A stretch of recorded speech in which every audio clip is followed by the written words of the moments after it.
When people imagine an emperor, they often picture endless luxury, absolute power, and days filled with comfort. Golden thrones, lavish banquets, servants waiting for every command. From the outside, it looks like the ultimate dream job. But what if I told you that being an emperor was also one of the most exhausting jobs in history? Unlike modern leaders who can sometimes delegate, delay, or disappear behind paperwork, an emperor ruled in a time when every decision was personal and immediate. There were no emails, no phones, and certainly no weekends. If something went wrong in the empire, the responsibility pointed in one direction only: upward. Tonight, we are going to follow an emperor through a single ordinary working day. Not a day of grand ceremonies or dramatic wars, but a regular day filled with meetings, reports, rituals, and constant pressure.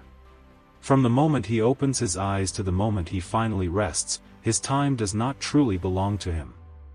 This story is not about one specific emperor. It is a composite portrait, drawn from records across feudal dynasties in Asia and beyond. While details may vary, the rhythm of imperial life was surprisingly similar. If you enjoy historical stories that reveal what power actually looked like behind palace walls, remember to like the video, subscribe to the channel, and turn on notifications. Your support allows us to keep bringing calm, thoughtful history to life. Now, let us quietly step into the palace and witness what a single working day of an emperor truly looked like. The emperor's day began before sunrise. Long before the city stirred, palace attendants moved silently through corridors, preparing the ruler to wake. Morning was considered the most important time of the day, when the mind was clear and decisions were sharp. After rising, the emperor followed strict routines. Clothing was selected according to ritual, season, and occasion.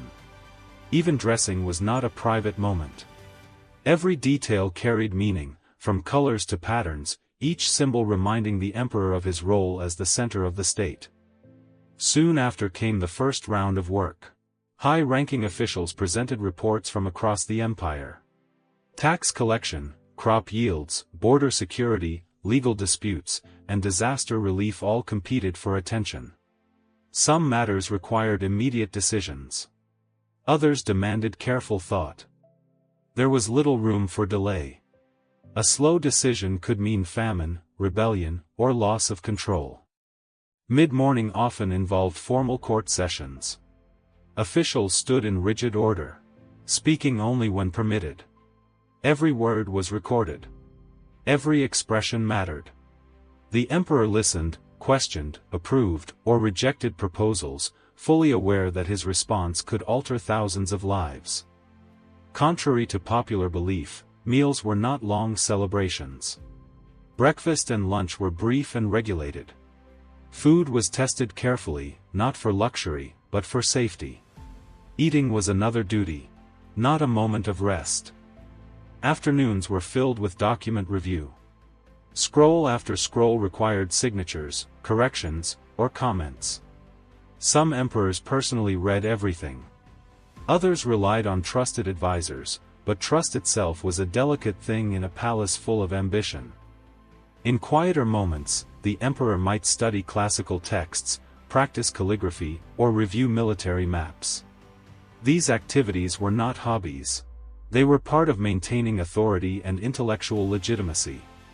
Even family life followed strict rules.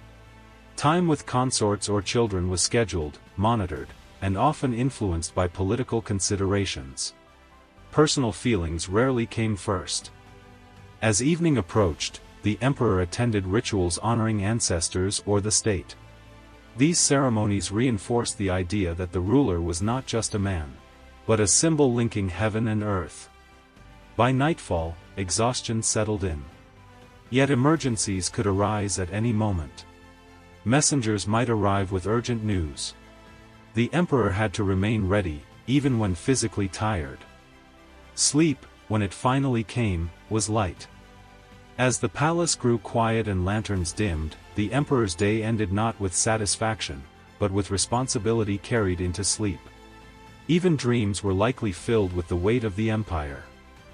This daily routine reveals a truth, often hidden behind images of absolute power. The emperor ruled everything, but owned very little of his own time. Comfort existed, but freedom was limited. Every action was watched. Every mistake remembered.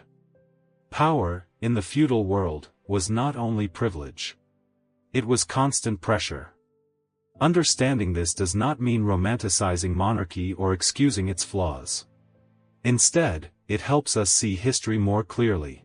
Behind every grand decision stood a human being navigating tradition, fear, ambition, and duty. Perhaps that is why many emperors aged quickly, grew suspicious, or sought escape through art, philosophy, or ritual. The throne demanded everything, every day. Thank you for spending this time exploring history with us. If you enjoyed this quiet look into the past, remember to like, subscribe, and share the story with others who appreciate thoughtful storytelling. Now it is time to rest. Good night, sleep peacefully, and may your dreams be lighter than an emperor's crown.